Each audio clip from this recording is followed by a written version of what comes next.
So let's do the kids show some more. I can't believe I found my glasses. I'm so happy about that. So Orc Dad loses his glasses, and guess where they were? At his workshop, which is a bunch of plants, some dirt, some magic stuff he never uses, an alchemy book that he's been meaning to read, um, a book on anti-schmav and Smooby Doos and Gofos, a book on Gofos and rockets and Gofos. There's a book about that. He hasn't read that. There's a bunch of broken cups with no handles, but you could not throw them out because you could plant stuff in them. The Partridge Family glass is in there. Uh, there's a tree topper that's too big for the ceiling. Some caricatures, framed pictures in my painting of BB-8 that my wife made me. My washing machine is being unreasonably loud right now. So what I want to say to you is you could do it. We could do it. Okay. You got the resources. You got all the resources you need to have a nice time. You got a case, some plant pots, an old water filter that you're not using anymore, but you're not going to throw out just in case the new one craps out somehow. Some masks, VHS, Silverhead's video store. Okay, we could watch Pray for Blood. We could watch Tape 7. We could watch Tape Winter Skate 93. We could watch Lois and Bram Sharon Shoot. We could watch Jazz Drive. We could watch. This is a cassette tape, and it's called. I don't know what it's called. Not to be confused with ACDC, Australia. It's the prairies. It's the vast plains of North America. Okay, where the ACDC kind of just plays in the air tonight. Dun dun dun dun dun dun dun dun dun dun. So at school dance, Orc Dad takes his son to his first school dance and ends up making bracelets at the bracelet table while his son hangs out with his K pals, kindergarten pals, and they have a nice time. He's got his collar popped and he's ready to go. And I could be more proud of him, I suppose. It just lets. Why do we have to put a qualifier on how proud? More proud. Just be proud. It's a you are or you aren't. Well, even when you're what? No, you always are. So it's not an on-off switch. Okay, it's always on. And there's just sometimes you feel it more than other times. It doesn't mean it's better or worse. It means probably something to do with your own feelings. Like you had, okay, I don't know what I'm trying to say. Other than that, I was proud of my kid. So, uh, making bracelets with the children, that's something good to do. Teaching them magic spells. Volunteering at Fun Lunch on Thursday. So I'm volunteering at Fun Lunch on Thursday. I'm going to hand out some Coco Brooks pizzas and go over some Bible verses because they are festooned with them. And Coco Brooks, you know what? If it's your business, then fight for what you believe in. You know? Sure. Uh, so get handing out pizzas to children is one of the greatest joys of my life.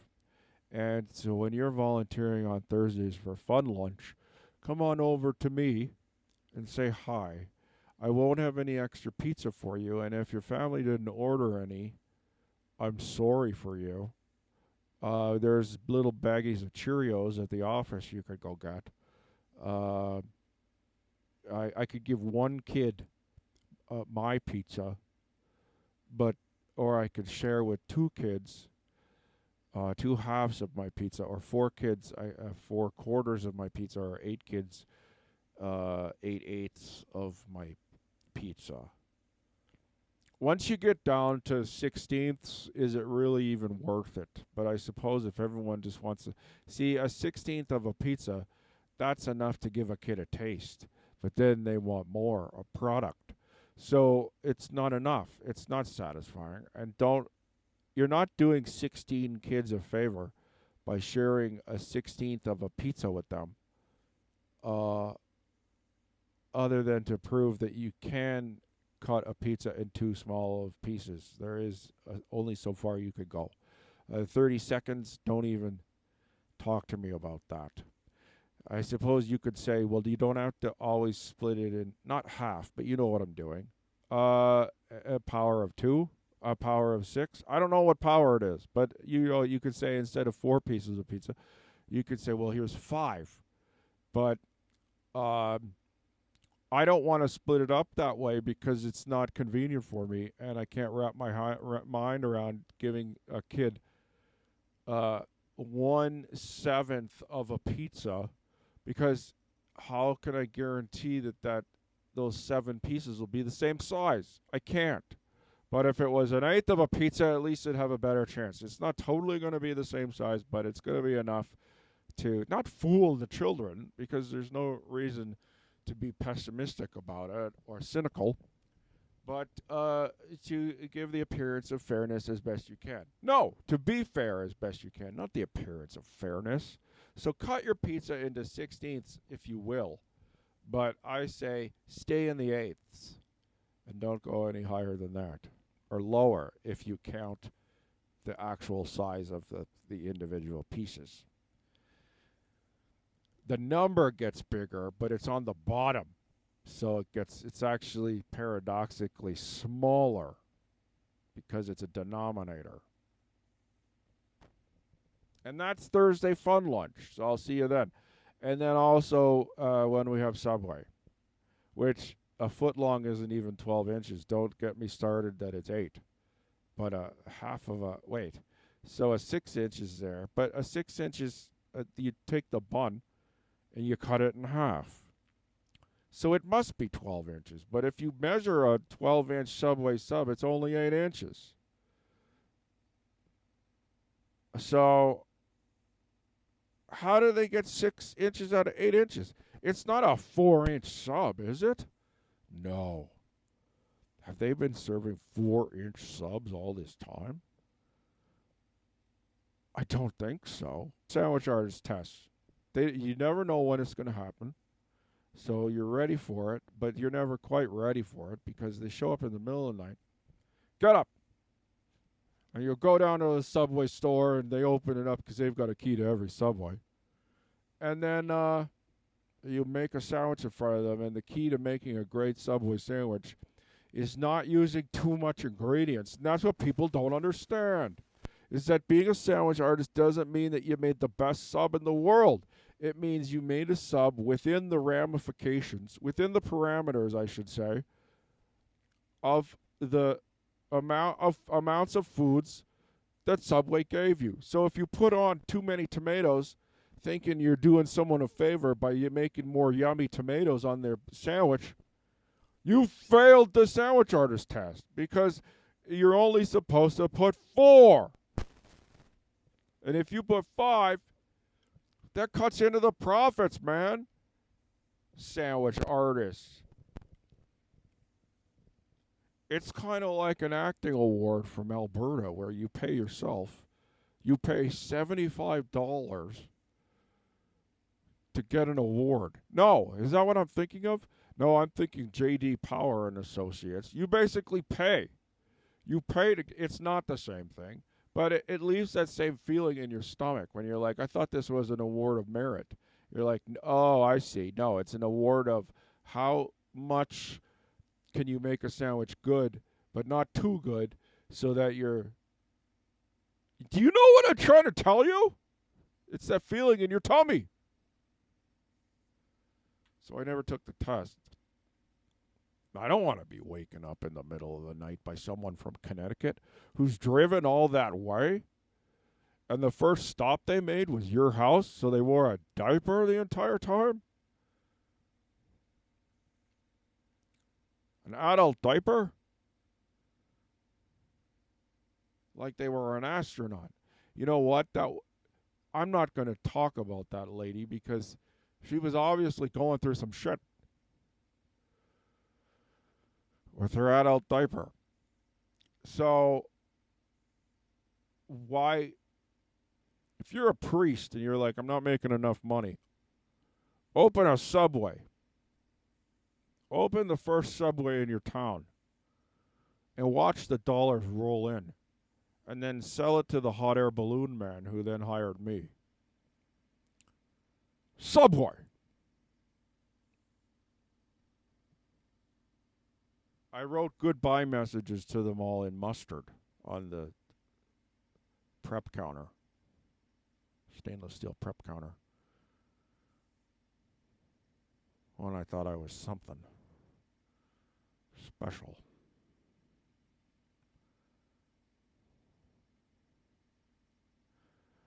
He's 38 years old, never kissed a girl.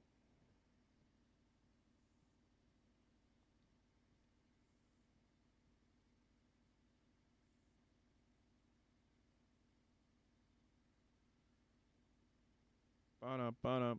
That lady eating the pepperonis. She had diabetes, she said. So she needed to eat. Well, you bring food from home. I know you think, well, I work at a Subway. They've got pepperoni aplenty. But as I've already said, you can guess about what I'm about to say. And that is that don't eat your employer's pepperoni. You can't count on your employer's pepperoni to be there. For your snack purposes, I realize you have a disease that needs to be managed. The symptoms need to be managed. But that means you bring food from home. You work in a restaurant, man. Well, it's a Subway. You can't just eat the pepperoni. If they're counting how many tomatoes I put on a sandwich, and I put one too many and I failed the sandwich artist test, should I have taken it, then they sure as hell aren't going to want you eating pepperoni out of the bag. And also, if you got onions to cut, don't smoke at the same time. Even though you really need that smoke. There's two things that happen at once. One, you're out of onions. Two, you need a smoke. Don't go to the onion slicer and have a smoke at the same time. Although I never told until now, 30 years later. So you can do it. Do a reasonable amount of work, but remember, it's not all about being productive. You're existing on this planet. And that in itself is something. You're running a Subway. That's not nothing. Okay, running a Subway is dangerous business.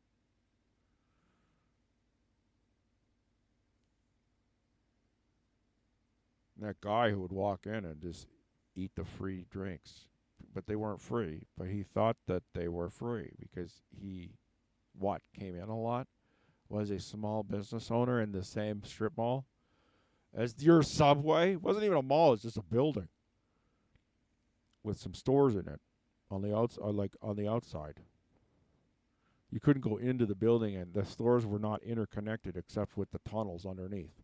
But that was for other stuff. So the Sand, which they later became the Bargain Shop, the Subway, was that a CD store? Did he try opening a CD store in a small town? Kiss of death.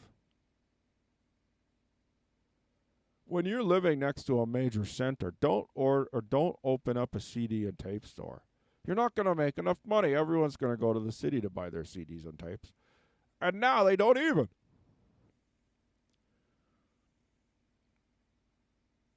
You might actually be able to make more money now with a CD and tape store because there are no CDs and tapes anymore.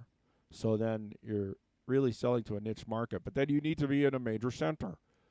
Because if you're in a smaller town, there's not enough business for you. That's like opening up a comic book store in a town of 10,000.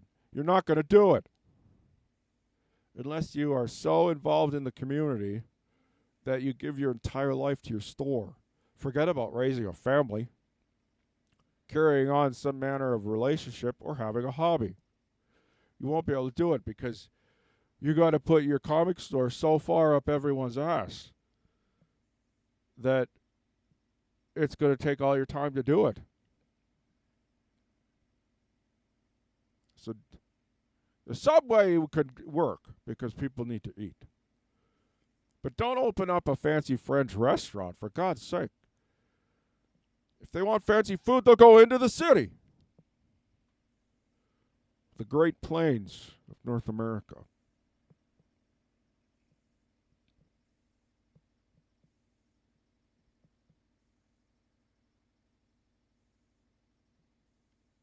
So that's your daily affirmation for the sextonda. Is it? Yeah, it is. Den 16 december. Vad är det med månader? Januari, februari, mars, april, maj, juni, juli, augusti, september, oktober, november, december. Yeah. They're the same months also. De har the same names. För det mesta är de detsamma.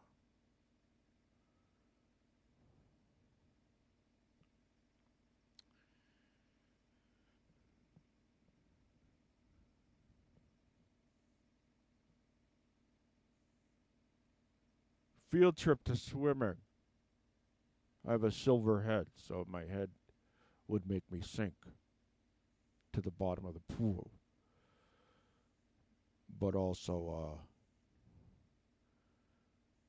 maybe my muscles would be enough to counteract the weight of the force generated by my muscles against the water. Might be enough to counteract the weight of the my head. But being a volunteer at the swimming, and then my son's like, "Don't volunteer anymore. I don't want it." You have to respect that.